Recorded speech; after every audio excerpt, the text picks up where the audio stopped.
Social media पर channel Mahalakshmi की ओर से आपके पास सादर जय जिनेंद्र। खबरें एक साथ सिक्सर 6 खबरें आपके पास लेकर आए। पर दर्दनाक है। महावीर जी में दर्शन कर रहे थे, वो जो सूखी रहती है ना गब्बी नदी, उसमें कार बह गई, दर्दनाक मौत हो गई। पर उससे पहले बता रहे हैं, वो लुटेरी गैंग का बताया था आपको हमने, कृतिका जैन बारे में। पर आज तो ये देख के हैरान हो गए। जैन भैया जी की शादी हुई 1 हफ्ते पहले। दुल्हन जो दुल्हन थी 1-2 क्यों 9-2-11 हो गई। टीकमगढ़ की बात कर रहे हैं। पता नहीं टीकमगढ़ ये बुंदेलखंड क्यों बार बार ऐसी खबरों में आता है। जैन समाज की नाक ऊंची भी करता है, नाक गिर भी जाती है कई बार। हम पर ये बात कर रहे हैं, मनीष जैन जी हैं पर पपोरा चौराहा के पास रहते हैं। उनके एक दोस्त है मनोहर लोधी जी। चैनल महालक्ष्मी ने उनसे बात करी अभी आज ही बात की सुबह उनसे। कहते हैं मैंने तो ऐसा कुछ नहीं करा। नारायणपुर के जो थे, उन्होंने ये कहा शनिवार को एसपी के पास, पुलिस के पास उन्होंने कंप्लेंट दर्ज की। और जब कंप्लेंट दर्ज हुई तब चैनल महालक्ष्मी को इसकी खबर मिली कि एक जैन भाई की जो पपोरा चौराहे में रहते थे, बुंदेलखंड के कह सकते हैं टीकमगढ़ में, उनकी दुल्हन 1 हफ्ते यानी शादी के बाद चंपत हो गई है। अभी क्या लिखी गई ये नहीं बात कर रहे। पहले अनुसुईया मंदिर, अनुसुईया नाम है उसका, मंदिर में शादी की और फिर कोर्ट मैरिज की जमा करी कागज कि मालूम चला वो तो चंपत हो गई है। इसके लिए जो मनोहर है लोधी, उन्होंने 1,80,000 रुपये लिए थे। मनीष ने कहा भैया शादी करवाई थी, दुल्हन भाग गई है, 1,80 दे दो। तो जवाब में मिला अब तो उल्टा उनसे वसूली की धमकी आनी शुरू हो गई है। इसलिए चैनल मानिए मनोहर लोधी से बात करने की कोशिश, भैया तुम शादियाँ करवाते हो तो ज़रा बताओ रिश्ते, और कुछ ये करवाया है? कहते हम तो कुछ करवाते नहीं, हमें कुछ मालूम नहीं है। हैरान हो जाते हैं। देख रहे हैं आप, ये मनीष जैन की दुल्हन जैन भाई जी की भाग गई है। कई बार यही कहते हैं, जब हम जैन परिवारों की बजाय और कुल हो जाते हैं तो कहीं ना कहीं खामियाजा भारी भुगतना ही पड़ता है। श्री महावीर जी में दर्दनाक हादसा हो गया है, ये देख रहे हैं आप। संजय भाई जी हैं जो देवर है ना, उनसे हमने बात करी। जानकारी मिली कि परिवार जो है 1 अक्टूबर को स्वस्ति धाम गया था दर्शन करने के लिए जहाजपुर, और वहाँ से रास्ते रोज सुबह आते आते 1 तारीख की रात को 1 बजे के आसपास महावीर जी पहुँच गए थे। दर्शन किए महावीर जी में, और लगभग कल जब 11 साढ़े 11 हो रहे थे, जैसे देखा है ना, हम में से अधिकांश, ये नहीं अकेले, 99% उसी सूखी गंभीर नदी से जाते हैं। हाँ, उस समय क्या होता है, जब महावीर जब लगा था ना, तब तो उसे पानी दिया जाता है और तब उसके अंदर पानी दिखता है, नहीं तो नीचे तक सिर्फ वो रास्ता जो कच्चा बना है वही दिखता है। वहीं से उन्होंने ऊपर की बजाय गाड़ी वहीं से निकाली।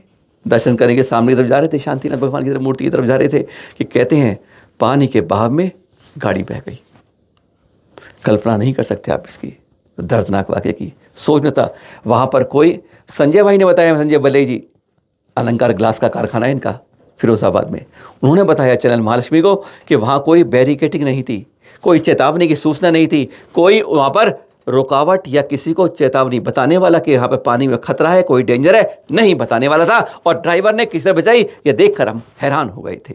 पूरा परिवार था गाड़ी के अंदर, ड्राइवर चला रहा था, माता 61 साल की मनोरमा जी, बेटा अंकित, पत्नी अंशुल के साथ, और बेटा बेटी छोटे छोटे। गाड़ी भरी हुई थी, तब भी कार सरक गई नदी के अंदर। आसपास कोई बच्चा नहीं, बनता कार से ड्राइवर ने कितनी स्फूर्ति दिखाई। ये संजय जी ने कहा कि आज परिवार में माँ तो नहीं बची, लेकिन आज जो बाकी बचे हैं, घायल भी हुए, आईसीयू में भर्ती हुए, इलाज हुआ, आज मनोरमा जी की अंतिम क्रियाएं फिरोजाबाद में की गई। जब हमारी संजय भाई से बात हुई थी, कहते हैं ड्राइवर पहले निकला और फिर किसी तरह बचाव के लिए उसने पहले बच्चों को निकाला, पति भाई को निकाला, भाभी को निकाला, माँ थोड़ी देर उसमें फंसी रह गई, निकाला उसको भी, अस्पताल ले भी गए, लेकिन बचा नहीं पाए 61 वर्षीय मनोरमा जी को। गांव वालों ने तार लगाकर, रस्सी दाकर उनको खींचने की बहुत कोशिश, बहुत बचाया। कहते हैं पुलिस तो जब आई जब सारा काम खत्म हो गया था, कोई सूचना नहीं। आज अफसोस होता है ऐसे तीर्थों पर यह भयावह दुर्घटना, और वहाँ पर कोई सरकार द्वारा, प्रशासन द्वारा कोई सहयोग की कल्पना नहीं कर सकते कि सहयोग के इस तरह से, अरे जब पानी ज़्यादा आ गया कमी दो तो चेतावनी हर जगह लगी होती है, हर जगह सूचना होती है, पुलिस वाले घोषणा भी करते हैं, सब कुछ होता है, लेकिन यहाँ पर गंभीर पर कहते हैं कुछ नहीं था। ये संजय भाई ने चैनल महालक्ष्मी को बताया, सोचकर हैरान थे हम। हाँ, क्या था जरा एक बार सुनेंगे वहाँ पर। अंकित जी से। सुनिए जरा क्या हुआ था। कहाँ से आए सर? रोयावाला। कितने आदमी थे? हम लोग 5 थे। क्या पर नदी में आपको कौन कौन बचे थे अभी? ये 2 लेडी थी, बच्चे थे और मैं था। लेडीज कहाँ पर है आप पता वो है? आ रही लेडी आ रही वहीं पर। कल आप लोगों ने मना ली कईयों ने विजयदशमी। कहते हैं जो आगामी तीर्थंकर करोगे उसी के पुतले जलाने की कोशिश। एक अपहरण के पाप से कैसा हो जाता है, और आज हमारे अंदर जिसके अंदर रावण इतने छुपे हुए हैं, सोच लिए इन पापों को लेकर कहाँ जाएंगे हम। भवो भवो तक यूं ही उछलते चलते रहेंगे। हम राम नाम ले सकते हैं, श्री कृष्ण नाम ले सकते हैं, हम अपने नाम सब कुछ भगवान ले सकते हैं, लेकिन हमारे कर्म कैसे। पर बात इसकी नहीं करें, आज तो हम HND की बात करें। वालचंद ग्रुप, नेमचंद हीरा, तुम जानते हैं वालचंद ग्रुप को? हिंदुस्तान कंस्ट्रक्शन, प्रीमन ऑटोमोबाइल्स और फियाज के वाले वह ग्रुप ने बनवाया था ये HND हॉस्पिटल, जिसके बारे में लगातार आपको आवाज़ दे रहे हैं। अगर आज उनके वंशज के अंदर उनके कहते हैं पड़ पोते आ जाते हैं। दोषी फैमिली के 2 ट्रस्टी भागकर लंदन चले गए अब। और मालूम है कल जब हुआ था, ये देख रहे हैं विजयदशमी के अवसर पर यहाँ पर सांकेतिक अनशन, सुबह 10 बजे से 6 बजे तक नो वाटर, कोई अन्न नहीं, कोई जल नहीं। 1000 से ज़्यादा लोग इकट्ठे हो गए थे वहाँ पर। वहाँ से दोषी फैमिली के जो हैं ये चौकोर और जोशी दूसरे भाई, ये दोनों वहाँ से फ़ोन करते हैं, पुलिस को प्रशासन डालते हैं, कई दबाव डालते हैं कि आज यहाँ पर मंदिर बंद कर दो, हॉस्टल बंद कर दो, हर धरना नहीं होना चाहिए। लेकिन दबाव समाज का इतना था, जब एक होकर चलोगे ना तो जीत के लिए पहुँच पाओगे। पर अभी यह जीत नहीं मिली है। 230 करोड़ में भगवान को बेचने की कोशिश हो गई, जिनाले को बेचने की कोशिश। उस हॉस्टल को जो वालचंद ग्रुप ने दिया था, ऐसी एक नहीं, आज इसके लिए आवाज़ उठानी इसलिए है, अगर एक जगह ऐसे मनमाने ट्रस्टी अब पूर्वज के बाद ये वंशज आने लगे ना, तो सब मिलिए जैन इतिहास की सारी संस्कृतियों में जो प्रॉपर्टी है, सारे नए नए ट्रस्ट के पीछ खाएंगे। इसलिए आवाज़ उठानी जरूरी है। इसलिए आज ये जिनालय यहाँ बिक रहा है, कल और भगवान को बेचने की कोशिश हो जाएगी। कहाँ पूर्वज थे जिन्होंने जगह जगह ज़मीन दान कर दी कि हॉस्टल बन जाए।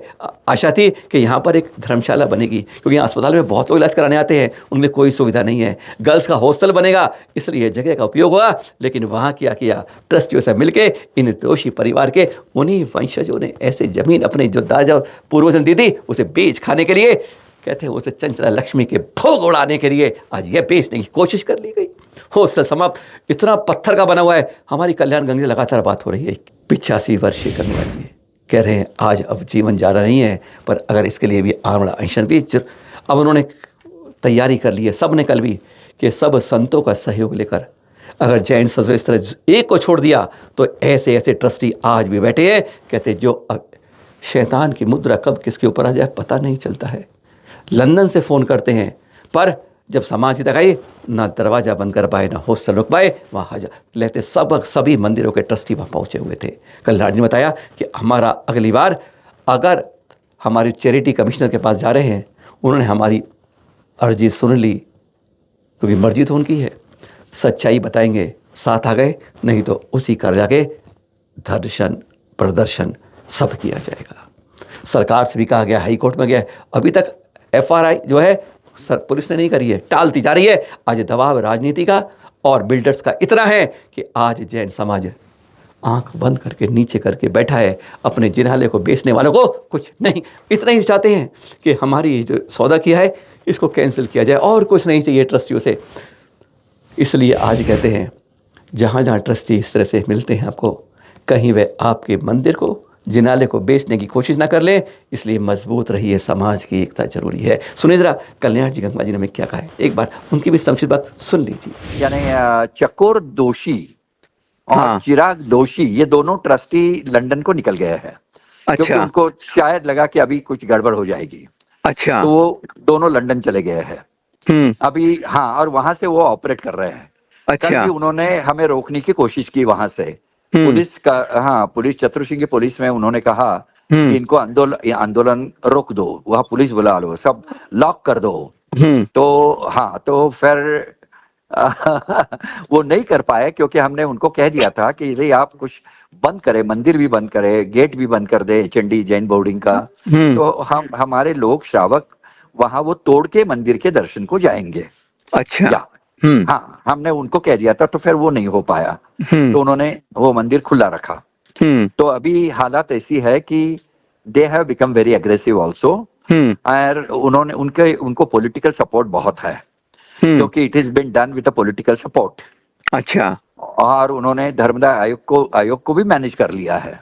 अच्छा झूठी पेपर पे बातें देकर कि अब मंदिर जीर्ण हो गया है, यहाँ हॉस्टल रहने के लायक नहीं है, जो स्टोन की बिल्डिंग है, बक्कम बिल्डिंग है, बक्कम एब्सोल्युटली स्टोन में बनाई हुई है उस जमाने में, और आज भी वो बिल्कुल परफेक्ट है, कोई दिक्कत नहीं है। मंदिर का 1.5 साल पहले हमने काफी जीर्णोद्धार किया था, बिल्कुल वेदी बनवाई थी। हाँ, हमने काम किया, मेरी धर्मपत्नी ने, हमने वेदी का काम हमने हमारे घर के ओर से किया। मेरी धर्मपत्नी वहां रोज जाती है, हम भी रोज वही मंदिर को दर्शन में जाते हैं। हाँ, तो अभी ये लड़ाई आगे चलेगी, मगर हम ये लड़ाई हार गए तो बहुत दिक्कत होगी, क्योंकि आगे चल के ये ट्रेडिशन हो जाएगी। कोई भी ट्रस्टी अपने दादा पूर्वजों ने दिए हुए दान की जगह, वो दान दी हुई जगह बेच देंगे, क्योंकि धर्मदाय आयोग ने ये बहुत गलत काम किया है, चैरिटी कमिश्नर ने, और वो ट्रेडिशन हो गई तो बहुत मुश्किल हो जाएगी, क्योंकि ये बॉम्बे का चैरिटी कमिश्नर है। तो अभी उसके ओर जा रहे हैं, और हमने ऐसा डिसाइड किया है कि चैरिटी कमिश्नर यदि हमारी बात मानने के लिए तैयार नहीं हुआ, तो हम यहाँ से करीबन 100 लोग बंबई में जाएंगे, चैरिटी कमिश्नर के ऑफिस के सामने आंदोलन के लिए बैठ जाएंगे। अच्छा, ये प्लान हमने कर लिया है। हाँ, यह प्लान बना लिया अभी, क्योंकि अभी क्या है कि अभी हमें एक भी कदम पीछे नहीं हटना है। नहीं, बिल्कुल समाज की जगह है, समाज को मिलनी चाहिए, इसमें कोई वो नहीं है। समाज की जगह है, समाज का मंदिर है, बिल्कुल। ये हॉस्टल का दान उन्होंने पूर्वजों ने बहुत दूरदृष्टि से दिया था। आचार्य श्री सुनील सागर जी का चतुर्मास कुछ खास होता है। अष्टमी चतुर्दशी को उपवास तो होता ही है, लेकिन उसके बाद क्या खास होता है कि इन दिनों में इनके संग में प्राय लगभग हर ऐसे दिन पर केशलोच की परंपराएं देखने को मिल जाती हैं। केशलोच उत्कृष्ट रूप में करते देख रहे हैं आप यहाँ उपाध्याय शुभम सागर जी को, मुनिषी सुवेक सागर जी, मुनिषी संपूज्य सागर जी, मुनिषी सुविशुद्ध सागर जी केशलोच कर रहे हैं किस तरीके से मंच पर। और हाँ, सुबह किया था आरिकाशी संपूर्ण मती माता जी ने। एक साथ ये 5 केशलोच एक अष्टमी पर देखते हैं तो कहते हैं देखकर अपने भी कर्मों की निर्जला होती है, बस भाव निर्मल होने चाहिए। और किस तरीके से, जैसे किसान हम कहते हैं ना, जंगली घास अपने खेत से उखाड़ कर उसको फसल को मजबूत रखता है, तो वैसे ही अपने तप त्याग से अपने जीवन की दीक्षा जीवन को परिप्रेष्ठ रखते हैं श्रेष्ठतम रूप में। जब केशलोक इस तरह से करते हैं उत्कृष्ट रूप में, धन्य हो जाते हैं। नमन बारंबार। ब्रह्मचारी अविनीश भाई बन गए शुल्लक शील सागर जी। दर्शन देख रहे हैं आप टोंक से आचार्य श्री वर्धमान जी सागर जी से सानिध्य में कल अहिंसा दिवस पर यह दीक्षा हुई, जहाँ पर ब्रह्मचारी से जीवन को बदलते बदलते अविनीश भाई का अवशील शुल्लक के रूप में एक नया कहते हैं पुनर्जन्म होता है इस जीवन का। एक खुशखबरी हो गया पारसनाथ वालों के लिए। शिखर जी जाते हैं, अरे बहुत जाते हैं, लाखों में जाते हैं, गिनती जाती है, पर हम पता नहीं चलते, क्योंकि हम एक गिनती हमारे पास नहीं है, कई कमेटी वहाँ पर ऐसा नहीं कर पाती। पर हाँ, काम की बात करते हैं कि अब यहाँ से पाभौपुरी टैक्सी लो, ये लो, कोई सीधा ट्रेन का रास्ता नहीं है, दिक्कत आती है लोगों को यहाँ पर, इसलिए पाभौपुरी आदि के दर्शन नहीं कर पाते। पर अब 492 करोड़ रुपए के बजट से रेल मंत्रालय ने इसकी संस्तुति दे दी है। लगभग 25 किलोमीटर रास्ता लगभग पड़ेगा उस रेल लाइन के लिए, जब आप पारसनाथ से पावापुरी अब आप ट्रेन से जा सकेंगे। है ना अच्छी बात? कभी कभी खुशखबरी मिल ही जाती है जाते जाते। ऐसे ही आपके पास सादर जय जिनेंद्र के साथ।